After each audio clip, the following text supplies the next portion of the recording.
जय श्री कृष्ण, राधे राधे। कैसे हैं आप सभी? चलिए आज बात करते हैं अपरा एकादशी के बारे में कि ये अपरा एकादशी कब आने वाली है और कौन से महीने में आने वाली है। तो आज हम इस शुभ मुहूर्त, पारण समय और व्रत कथा सब कुछ एक ही वीडियो में जानेंगे।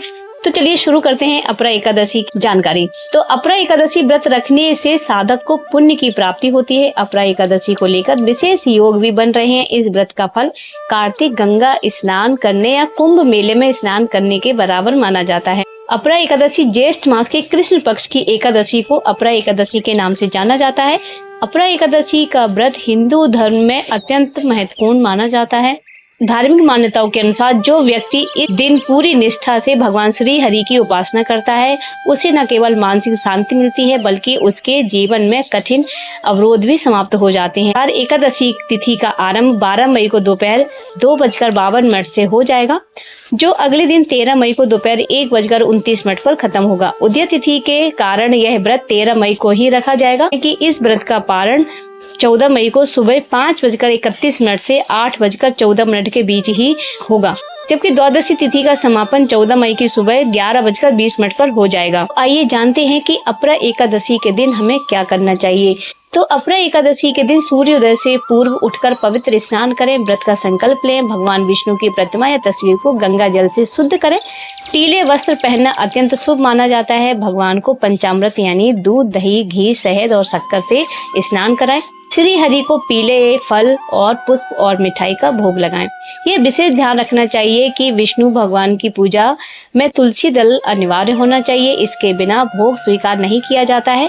इसके अलावा ओम नमो भगवते वासुदेवाय मंत्र का जाप करें और अपरा एकादशी की व्रत कथा अवश्य सुनें। शाम के समय तुलसी के पास घी का दीपक जलाएं और परिक्रमा करें। और इसके अलावा एकादशी के दिन चावल का सेवन नहीं करना चाहिए। इस दिन क्रोध, असत्य और कलह से दूर रहना चाहिए। अपरा एकादशी के दिन दान करना पूजन के प्रभाव को बढ़ा देता है। ब्रह्मचर्य का पालन करते हुए ईश्वर की भक्ति में लीन रखना चाहिए। अपरा एकादशी पर अन्न, जल, वस्त्र या स्वर्ण का दान करने से अक्षय पुण्य की प्राप्ति होती है। और अपरा एकादशी के दिन प्यासी को जल पिलाना, भूखे को भोजन कराना इस दिन सर्वश्रेष्ठ माना जाता है और ये सबसे बड़ा दान होता है। तो भक्तों, ये थी अपरा एकादशी की जानकारी। सुनते हैं अपरा एकादशी की व्रत कथा। एक बार युधिष्ठिर बोले, हे भगवान, ज्येष्ठ मास की कृष्ण पक्ष की एकादशी का क्या नाम है तथा इसका महत्व क्या है, सो कृपा करके कहिए। तब श्री कृष्ण भगवान बोले, राजन, ज्येष्ठ मास के कृष्ण पक्ष की एकादशी का नाम अपरा है। यह पुण्य को देने वाली है। जो मनुष्य इस एकादशी व्रत कथा सुनता है या व्रत करता है, उसकी लोक में सिद्धि होती है। भूत योनि, दूसरों की निंदा आदि से पाप नष्ट हो जाते हैं। लेकिन जो क्षत्रिय युद्ध से भाग जाते हैं वो नरक हो जाते हैं। जो शिष्य गुरु से विद्या ग्रहण करते हुए परंतु बाद में उनकी निंदा करते हैं, तो वह भी अवश्य ही नरक हो जाते हैं। अपरा एकादशी के दिन भक्ति पूर्वक विष्णु भगवान का पूजन करना चाहिए, जिससे अंत में विष्णु पद की प्राप्ति होती है। राजन, मैंने अपरा एकादशी की कथा लोक के लिए कही है। इसके पढ़ने और सुनने से समस्त पाप नष्ट हो जाते हैं। एक बार पौराणिक कथा के अनुसार प्राचीन काल में महीध्वज नाम का एक अत्यंत दयालु और धर्मपरायण राजा थे। उनका छोटा भाई वज्रध्वज बहुत ही ईर्ष्यालु और दुराचारी था। उसने अपने बड़े भाई महीध्वज की हत्या कर दी और उसके शव को एक पीपल के पेड़ के नीचे छिपा दी। अकाल मृत्यु होने के कारण राजा महीध्वज की आत्मा प्रेत बन गई और उसी पीपल के पेड़ पर रहने लगी। वह प्रेत आत्मा आसपास के लोगों को बहुत परेशान करती। एक दिन धौम्य नामक ऋषि वहां गुजरे और उन्होंने अपनी दिव्य दृष्टि से प्रेत को देखा।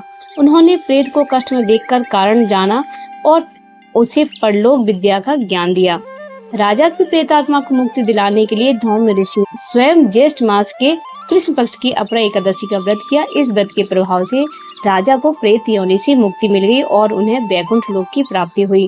तो भक्तों, ये थी अपरा एकादशी की व्रत कथा और उससे जुड़ी जानकारी। अगर आपको ये वीडियो पसंद आए तो आप मेरे वीडियो को लाइक करें और चैनल को सब्सक्राइब जरूर कर लें। मिलते हैं अगले वीडियो में। तब तक के लिए जय श्री कृष्ण, राधे राधे, श्री हरिदास। आप सभी का दिन शुभ हो।